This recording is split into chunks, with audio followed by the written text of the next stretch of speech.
Assalamualaikum warahmatullahi wabarakatuh.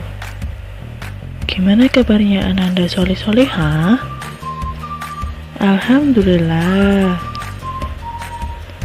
Sekarang kita akan belajar tema 2, subtema 1, pembelajaran 5 dan 6. Semangat ya Ananda Solih-Solihah. Ayo, siapa yang tadi malam sudah belajar? Sip, pinter. Siapa yang sudah sholat duha? Iya, yang belum, nanti harus sholat duha ya. Oke, sekarang kita lanjut. Hari ini, sebelum kita beraktivitas, ayo kita berdoa dulu ya. Bismillah bersama-sama. Bismillahirrahmanirrahim. Kita pertama siapkan alat tulis, buku paket, pensil, dan penghapus. Kedua, materi yang akan dipelajari. Yang pertama, mementaskan cerita drama. Yang kedua, menceritakan perilaku baik di masyarakat dalam kehidupan sehari-hari. Ketiga adalah menyelesaikan masalah sehari-hari tentang penjumlahan dan menyimpulkan sifat penjumlahan bilangan. Mementaskan drama.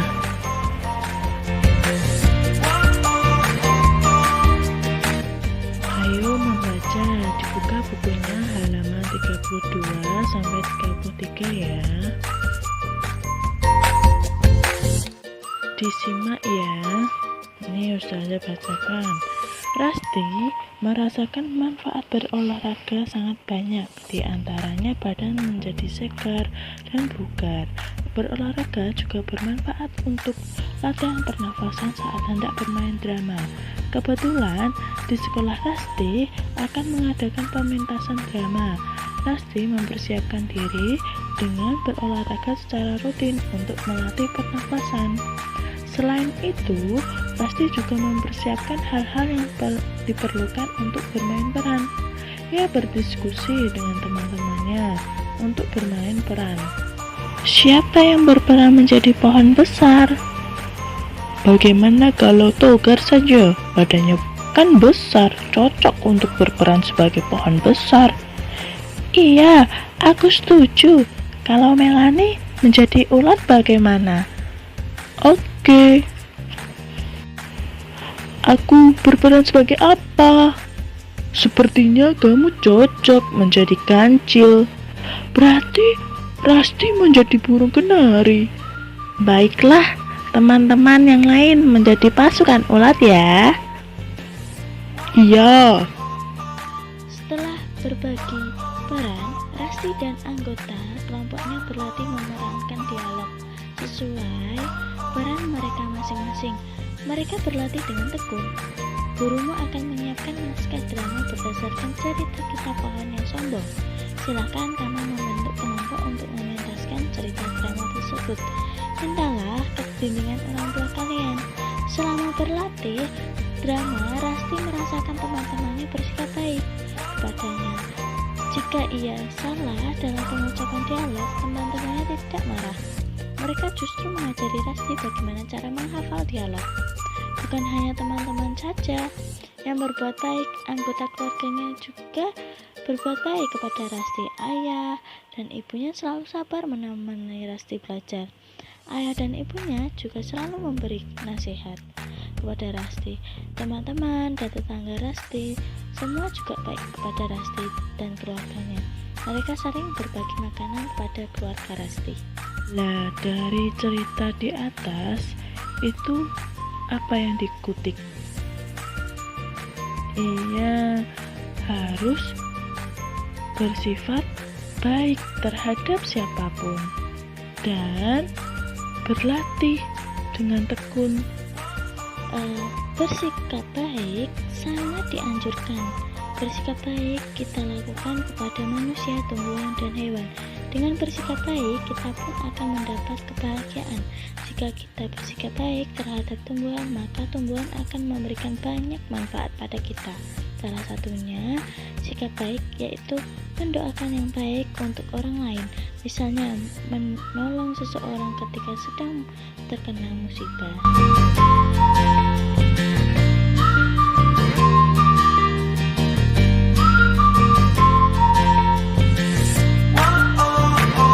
Jujur merupakan salah satu contoh sikap mulia atau sikap baik.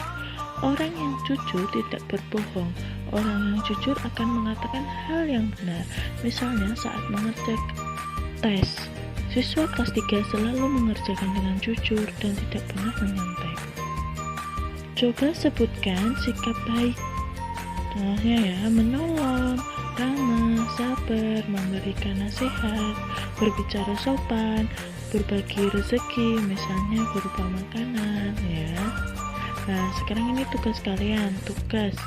Coba tulis di buku tulis pengalamanmu yang berkaitan dengan sikap jujur. Ananda solih-solihanya Ustazah pasti semua jujur ya. Pasti mudah.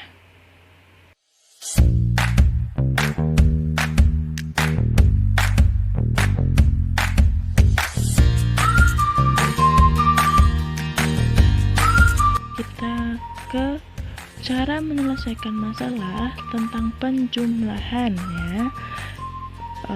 Kita akan belajar matematika ya. Disimak betul-betul video berikut ini.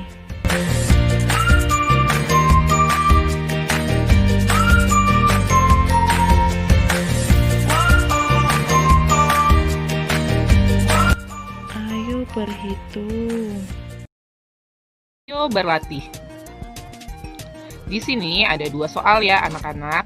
Ayo kita kerjakan soal berikut seperti contoh yang sudah Ibu ajarkan tadi. Nomor 1, yang A, 200 ditambah 350 hasilnya berapa anak-anak? Ya, hasilnya adalah 550. Yang B, 350 ditambah 200 hasilnya adalah, ya, hasilnya sama, yaitu 550. Yang C, jadi 200 ditambah 350 sama juga dengan 350 ditambah 200. Yang nomor 2, bagian A, 500 ditambah 220. Hasilnya berapa anak-anak? Ya, hasilnya 720. Kemudian yang B kita tukar, 220 ditambah 500 hasilnya adalah, ya, sama, yaitu 720. Yang C, jadi 500 ditambah 220 sama juga dengan 220 ditambah 500. Seperti itu ya anak-anak. Kita lanjut ke contoh yang berikutnya. Dayu mengunjungi pamannya, seorang petani kelapa. Dayu melihat panen kelapa di kebun pamannya. Terdapat banyak mobil truk akan mengangkut buah kelapa ke kota. Seorang pekerja menghitung buah kelapa di truk pertama sebanyak 425 butir. Di truk kedua ada 590 butir buah kelapa. Seperti ini ya anak-anak. Di truk pertama ada 425 butir buah kelapa. Di truk kedua ada 590 butir buah kelapa. Jika kita jumlahkan, 425 ditambah 590 hasilnya adalah 1015. Apabila posisi gambar truk kita ubah, 590 di sebelah sini, kemudian 425 di sebelah sini. Jadi, jika ditambahkan 590 ditambah 425, hasilnya adalah 1015. Ternyata jumlah buah kelapa tetap sama meskipun posisinya kita ubah. Jadi 425 ditambah 590 sama juga dengan 590 ditambah. Orang tua Rasti selalu mengajarkan Rasti untuk berbuat baik kepada teman. Berbuat baik harus dilakukan dengan ikhlas tanpa mengharap pujian dan imbalan. Berbuat baik kepada teman merupakan bentuk kasih sayang. Kisah kasih sayang kepada teman banyak diangkat dalam cerita dongeng yang berjudul Pohon Apel dan Si Cacing. Yuk kita baca dongeng berikut. Bukunya halaman 38 ya. Judulnya Pohon Apel dan Si Cacing. Saat pagi buta, ketika matahari belum menampakkan sinar kehangatannya, tampak seekor cacing berjalan-jalan di sela-sela akar pohon apel. Dia bergerak ke kiri dan ke kanan. Berkali-kali kepalanya membentur akar pohon apel. Hal ini membuat pohon apel terbangun karena tidurnya terganggu. Dan tanpa pikir panjang, benda yang mengganggu akarnya dilemparkan jauh-jauh. Wush! Cacing terkejut karena tiba-tiba tubuhnya terlempar. Cacing merasakan sakit akibat dilempar oleh pohon apel. Ia menemui pohon apel. "Mengapa kamu melemparku? Lihat, badanku penuh luka dan rasanya sangat sakit," katanya. Akan tetapi pohon apel balik marah kepada cacing. "Oh, jadi kamu yang sudah mengganggu tidurku. Gara-gara kamu menabrak akar-akar pohonku, aku jadi tidak bisa tidur. Pokoknya aku minta ganti rugi," kata cacing geram. "Kamu yang salah, kok malah minta ganti rugi? Aku yang seharusnya minta ganti rugi," teriak pohon apel. "Tidak bisa, pokoknya aku akan menuntut keadilan," kata cacing saat itu. Seekor kupu-kupu melintas di depan mereka. "Selamat pagi teman-teman, ada apa ini? Pagi-pagi kok sudah ribut," kata kupu-kupu. Cacing lalu bercerita kejadian yang mereka alami kepada kupu-kupu. "Oh, jadi seperti itu ceritanya," kata kupu-kupu. "Kalian tidak ada yang paling salah dan paling benar. Sebenarnya semua makhluk hidup di bumi ini saling membutuhkan. Jadi seharusnya kalian berteman dengan baik dan tidak berselisih." "Bagaimana mungkin?" kata pohon apel. Lalu kupu-kupu menjelaskan, "Cacing tadi berjalan di sekitar akar-akar pohonmu sesungguhnya untuk mencari makan, karena makanan cacing ada di dalam tanah." "Siapa suruh cacing tinggal di dalam tanah?" pohon apel masih protes. "Itu semua sudah diatur oleh Tuhan Yang Maha Kuasa. Kamu seharusnya bersyukur pohon apel. Cacing diberi tugas oleh Tuhan untuk menjaga kesuburan tanah. Bukankah kamu harus senang jika tanah subur, karena pohonmu juga akan tumbuh subur?" Pohon apel diam. "Lalu apa manfaatku?" tanya pohon apel. "Sangat banyak. Bungamu merupakan sumber makanan bagi kupu-kupu, lebah, dan binatang lain yang memakan madu. Daunmu yang kering juga dapat menyuburkan tanah, sehingga cacing mendapatkan makanan. Pohonmu yang rindang membuat udara terasa sejuk. Buahmu dapat dinikmati banyak orang dan binatang pemakan buah." Pohon apel dan cacing terdiam. "Jadi semua tumbuhan dan binatang itu bermanfaat ya?" tanya cacing. Kupu-kupu tersenyum. "Syukurlah kalau kamu sudah paham. Lebih baik sekarang kalian berdamai dan saling berbagi manfaat." Pohon apel dan cacing saling berpandangan. Mereka sadar bahwa mereka saling membutuhkan. Akhirnya pohon apel dan cacing saling memaafkan dan mereka hidup bahagia bersama tumbuhan dan binatang lain di hutan itu. Bagaimana ceritanya? Nah, itu kalian buka halaman 39, itu ada gambar-gambar ya. Nah, kalian disuruh mengurutkan gambar tersebut. Kira-kira yang nomor 1 tuh yang gambar yang mana? Ya, di halaman 40 ya. Nomor 1 cacing yang ada di akar, ditulis ya nomor 1. Nomor 2 yang mana kira-kira? Dari gambar tersebut, nomor 2 adalah cacing yang terbentur batu. Nomor 3, cacing yang protes kepada pohon. Nomor 4, cacing dan pohon dinasihati oleh kupu-kupu. Sini ada yang ditanyakan Ananda Soleh-Soleha. Jika ada bisa menghubungi Ustazah ya.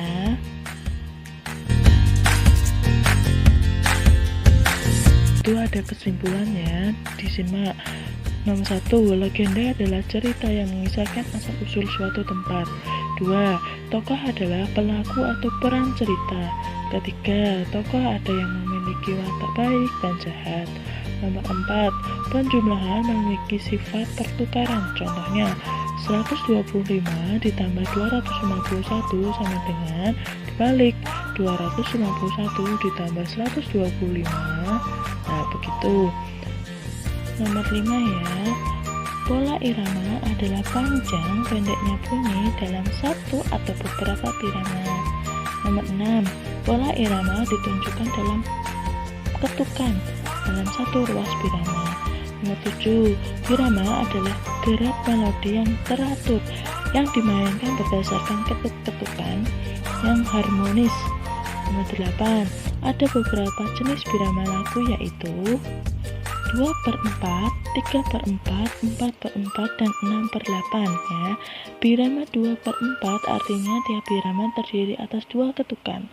Sedangkan 3/4 yang artinya tiap birama terdiri atas 3 ketukan. Birama 4/4 artinya tiap birama terdiri atas 4 ketukan. Birama 6/8 artinya tiap birama terdiri atas 6 ketukan. Nomor 9. Dalam bermain musik, ketukan bisa sangat lambat, cepat, dan sangat cepat. Cepat lambatnya ketukan dalam birama lagu disebut tempo. 11. Di lingkungan masyarakat kita harus bersikap baik. Contohnya jujur, peduli, santun, ramah, dan sebagainya. Nomor 12. Nilai-nilai kasih sayang merupakan cerminan sila kedua Pancasila yang berbunyi kemanusiaan yang adil dan beradab. 13. Sila kedua Pancasila dilambangkan dengan rantai emas. 14. Sebelum berolahraga sebaiknya kita melakukan pemanasan. 15. Tujuan pemanasan adalah mencegah cedera saat berolahraga. Jika kurang paham atau kurang jelas, Ananda Soliha bisa melihat halaman 43 ya. Di situ sudah lebih lengkap ya.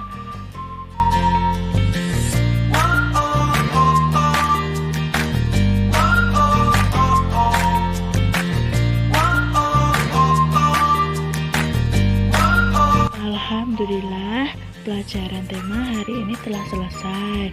Tetap semangat ya Ananda Soliha. Jaga kesehatan, jaga sholat 5 waktu. Saya akhiri. Wassalamualaikum warahmatullahi wabarakatuh. See you Ananda Soliha. Semangat.